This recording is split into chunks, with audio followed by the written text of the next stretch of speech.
O doutor Jorge Sanches é o representante legal da Amarribo, seu presidente.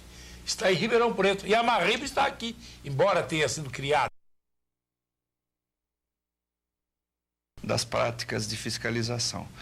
Surgiu, como você disse, em 99, e a partir do surgimento da organização, aquela população que estava indignada,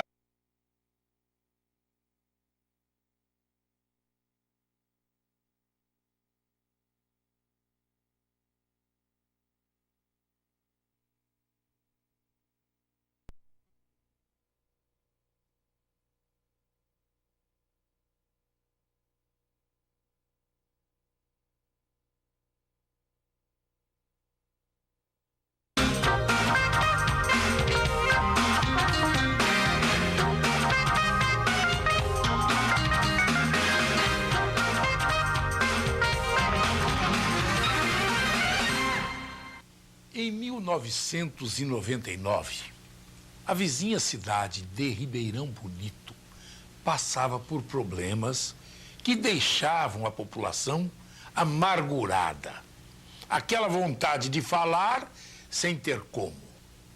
E os moradores viam que as verbas se desmilinguiam. Por mais que pagassem impostos para as suas autoridades representativas, menos eles conseguiam em termos de obras, de pagamento das custas da administração. E com isto, a população era chamada a pagar mais a cada ano.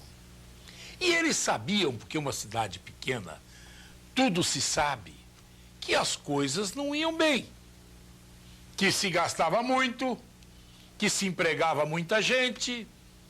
Existiam lá fatos que eram ditos, outros comentados e outros reais. E o que realizaram de prático para acabar com essa situação, para que jogassem para fora o sapo que engoliam como se fosse azeitona, porque eram obrigados a fazê-lo.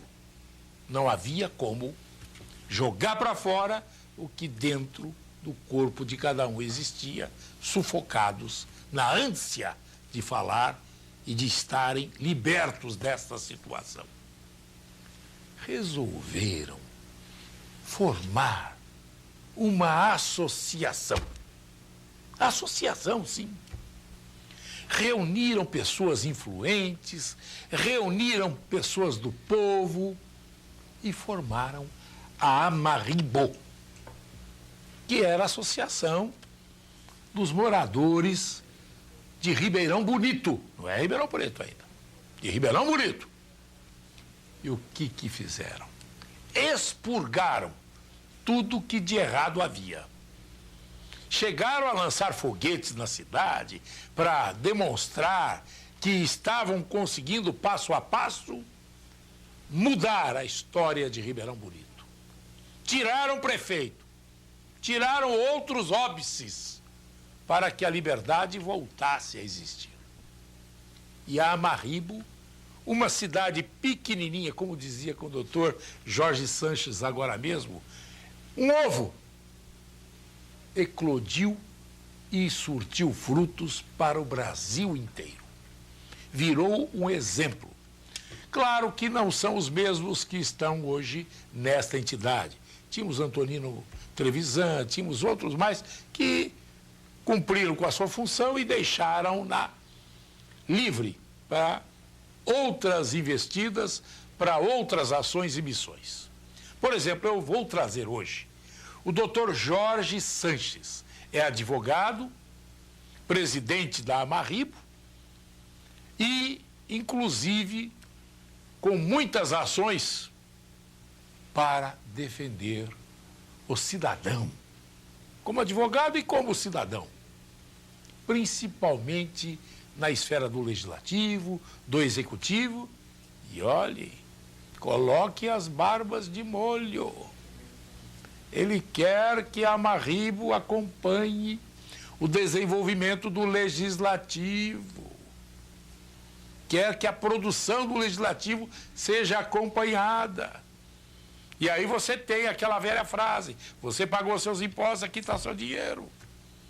ou porque não está. Daqui a pouco eu vou entrevistá-lo e vocês vão saber quais as funções dessa entidade que está agora em Ribeirão Preto. Vamos entrevistar o advogado doutor Jorge Sanches. Depois do intervalo. O doutor Jorge Sanches é o representante legal da Amarribo, seu presidente. Está em Ribeirão Preto. E a Amarribo está aqui. Embora tenha sido criada em Ribeirão Bonito, está em Ribeirão Preto. Boa tarde, doutor. Boa tarde, Morandini. É um prazer estar no seu programa. E, de fato, realmente a Amarribo tem feito um trabalho aí de fiscalização e de divulgação das práticas de fiscalização. Surgiu, como você disse, em 99, e a partir do surgimento da organização, aquela população que estava indignada, estava cabisbaixa, criou força, vontade para começar a reivindicar seus direitos. Tanto é que, num primeiro momento, começaram a chegar denúncias anônimas na Amarribo. A gente tinha informações através de recadinhos nos para-brisas de nossos carros e se via um clima de muita tristeza, de muita angústia na cidade.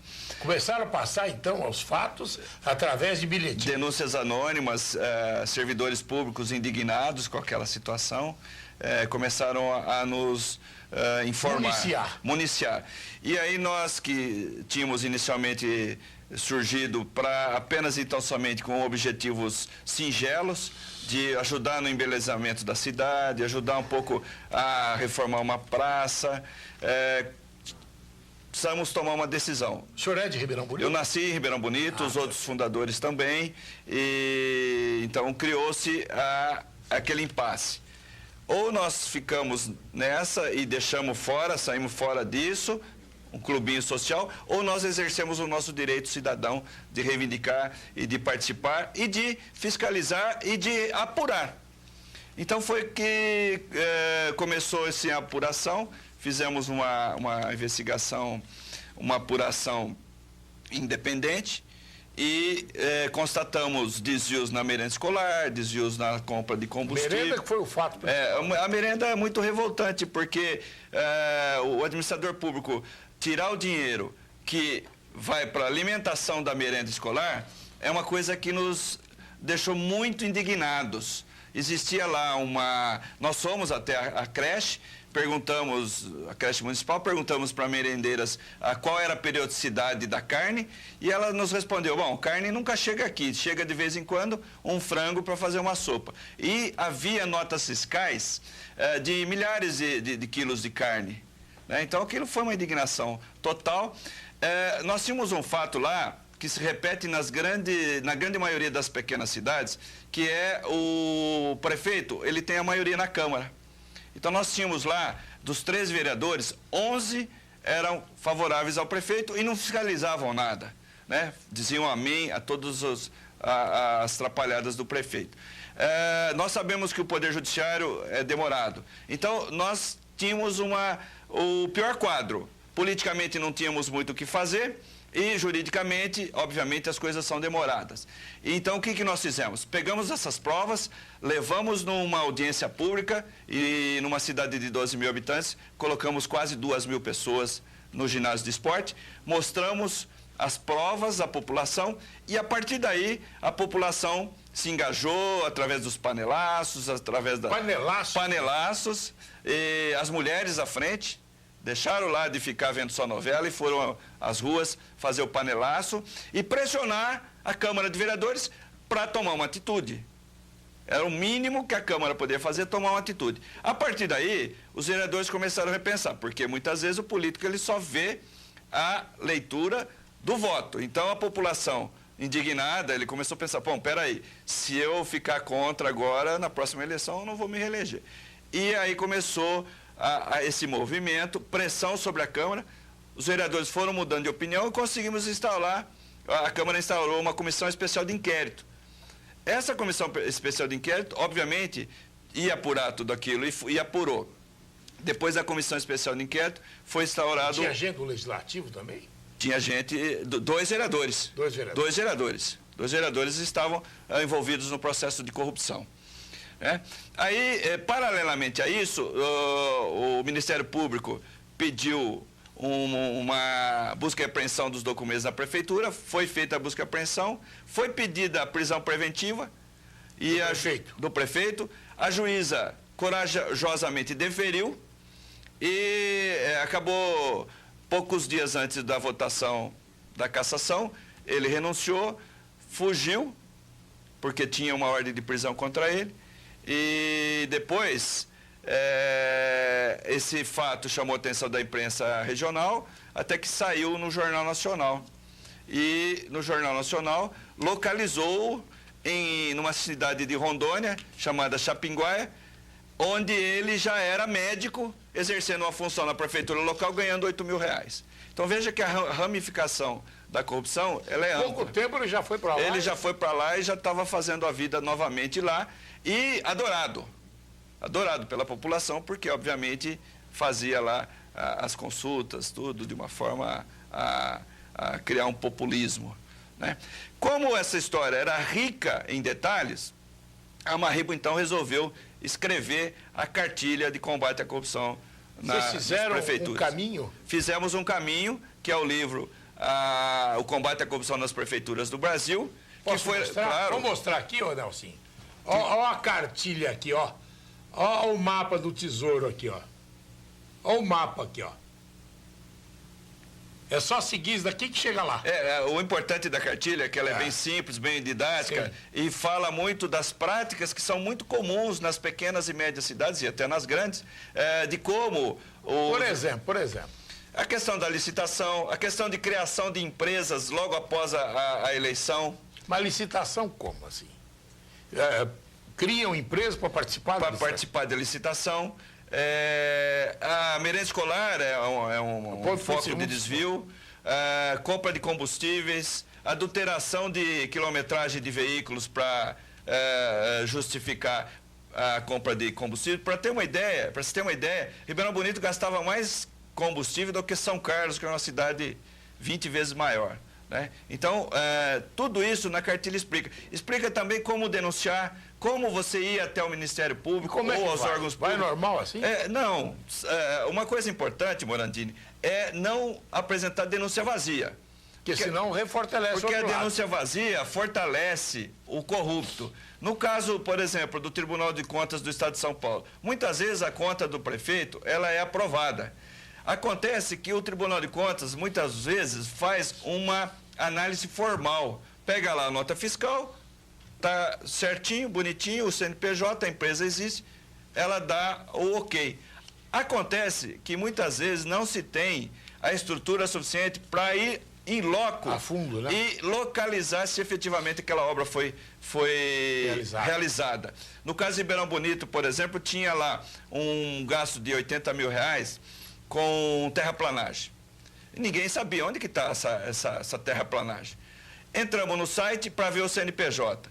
O CNPJ, pegamos lá o endereço e fomos até o local, era uma empresa que não existia. Era numa praça, numa cidade perto de São Paulo. Então, pode-se usar também, na licitação, CNPJ de outra empresa para forjar a participação. Outra coisa, despesas até o limite de R$8.000, que não precisa de licitação, faz através de carta convites. Então, são inúmeras as práticas possíveis para se burlar a legislação ou para se dar, mascarar como se fosse legal e efetivamente na prática existe ali um ato de corrupção. Agora, o grande problema também é o legislativo não ter condições de fiscalizar e não ter um preparo técnico para fiscalização. Nossas câmaras municipais, elas são muito coniventes e muitas vezes despreparadas para a fiscalização do executivo. Agora, o fato importante e o grande legado que a Marrebo deixa foi exatamente essa participação popular.